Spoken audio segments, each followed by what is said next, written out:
तो चलिए आज एक बहुत ही आम मगर गहरी लड़ाई की बात करते हैं। ये वो लड़ाई है जो हम सब के अंदर चलती है, पल भर की प्रेरणा और लंबे समय तक चलने वाले अनुशासन के बीच। देखते हैं कि आखिर इस लड़ाई में जीतता कौन है और कैसे। क्या आपके साथ भी ऐसा होता है? एक दिन तो ऐसा लगता है कि बस दुनिया बदल देंगे। कोई वीडियो देखा, कोई किताब पढ़ी और अंदर से एक आग सी लग जाती है। बड़े बड़े प्लान बन जाते हैं और अगले ही दिन सारा जोश ठंडा। हम वापस वही आ जाते हैं जहां से शुरू किया था। ये एक ऐसा चक्कर है जिसमें हम में से कई लोग फंसे हुए हैं। अपने पहले हिस्से में हम इसी चीज को समझेंगे जिसे मैं कहता हूं प्रेरणा का जाल। हम अक्सर ये मान लेते हैं कि किसी भी लक्ष्य को पाने के लिए सबसे जरूरी चीज है मोटिवेशन या प्रेरणा, पर सच कहूं तो सच्चाई इससे कहीं ज्यादा अलग है। इस बात को अच्छे से समझने के लिए चलिए एक किरदार से मिलते हैं, ईथन। ईथन की कहानी शायद हम में से कई लोगों की कहानी है। वो सपने देखता है, मोटिवेशनल वीडियोस देखता है और हर रात सोचता है बस कल से सब कुछ बदल जाएगा। पर उसका ये कल कभी आता ही नहीं। उसका उत्साह कुछ ही घंटों या दिनों का मेहमान होता है। अब देखिए, इथेन का एक दोस्त है बेन, और ये स्लाइड इन दोनों के बीच का फर्क बहुत साफ दिखाती है। एक तरफ है इथेन जो हमेशा सही फीलिंग का इंतजार करता है, प्रेरणा का इंतजार करता है, और दूसरी तरफ है बेन जो प्रेरणा पर निर्भर नहीं है बल्कि अनुशासन बनाता है। नतीजा, इथेन बार बार शुरू करता है पर कभी मंजिल तक नहीं पहुंचता। वहीं बेन अपनी रोज की छोटी छोटी आदतों से लगातार आगे बढ़ता रहता है। ये दो रास्ते नहीं बल्कि जिंदगी जीने के दो अलग अलग फलसफे हैं। तो चलिए अब आते हैं इस कहानी के असली सबक पर। आखिर लंबी सफलता का राज क्या है? क्या वो चमक है जो कभी कभी दिखती है, या वो आग है जो लगातार जलती रहती है? अब ईथन अपनी इस आदत से परेशान था। उसे समझ नहीं आ रहा था कि वो गलती कहाँ कर रहा है। तो बेन उसे एक बहुत ही समझदार बूढ़े मछुआरे के पास ले जाता है, और ये मछुआरा ईथन को वो सबक सिखाता है जो उसकी पूरी जिंदगी को बदल कर रख देता है। और उस मछुआरे ने जो कहा वो कमाल का था। उसने कहा, बेटा, प्रेरणा तो बिजली की चमक की तरह है। एक पल के लिए सब कुछ रोशन कर देती है, पर अगले ही पल अंधेरा हो जाता है। लेकिन अनुशासन, वो एक धीमी स्थिर आग की तरह है जो हर दिन जलती है। चाहे बारिश हो, तूफान हो या मन ना हो, वो आग जलती रहती है। तो इन दोनों में जो सबसे बड़ा फर्क है वो क्या है? प्रेरणा। वो तो मूड पर टिकी है। आज अच्छा महसूस हो रहा है तो काम करेंगे, कल नहीं तो नहीं करेंगे। इसीलिए वो भरोसे लायक नहीं है। लेकिन अनुशासन भावनाओं से ऊपर है।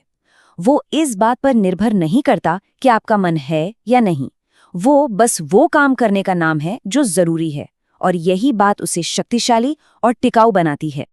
अब एक और बहुत ही दिलचस्प कहानी है जो हमें धैर्य का असली मतलब सिखाएगी।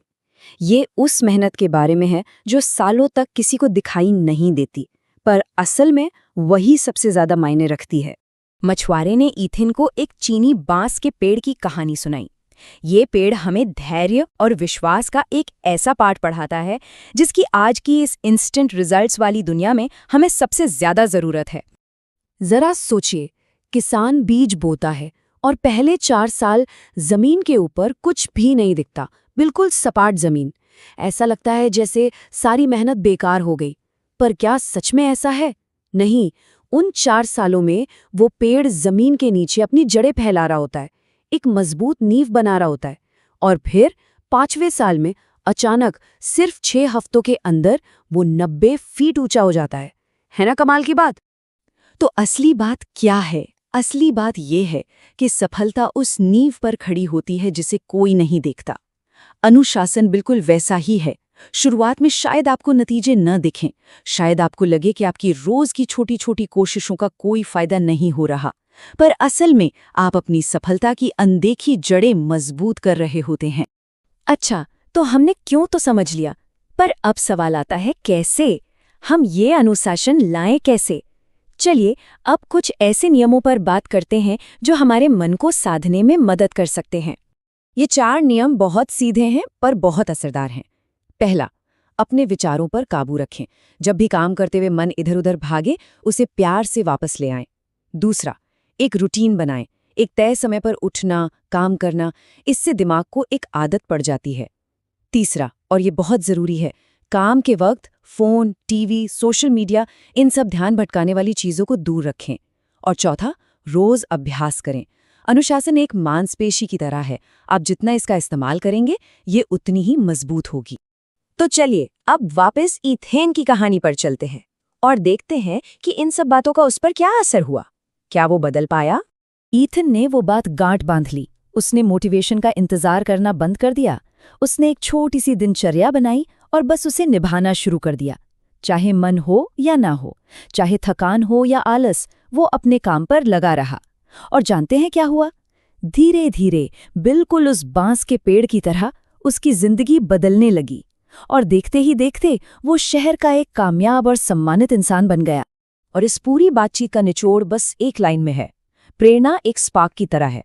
वो आपको रेस शुरू करने में मदद कर सकती है, लेकिन जो चीज आपको फिनिश लाइन तक ले जाएगी वो अनुशासन ही है। सफलता एक दिन का कमाल नहीं, बल्कि हर दिन की गई छोटी छोटी सही आदतों का नतीजा है। तो जाते जाते ये सवाल अपने लिए छोड़ जाइए। आज आप वो कौन सी अनदेखी जड़ें बना रहे हैं, वो कौन सी छोटी छोटी आदतें हैं जिन्हें आप हर रोज निभा रहे हैं, जो आज शायद किसी को नजर नहीं आ रही, लेकिन एक दिन आपको आसमान की ऊंचाइयों तक ले जाएंगी। सोचिएगा जरूर।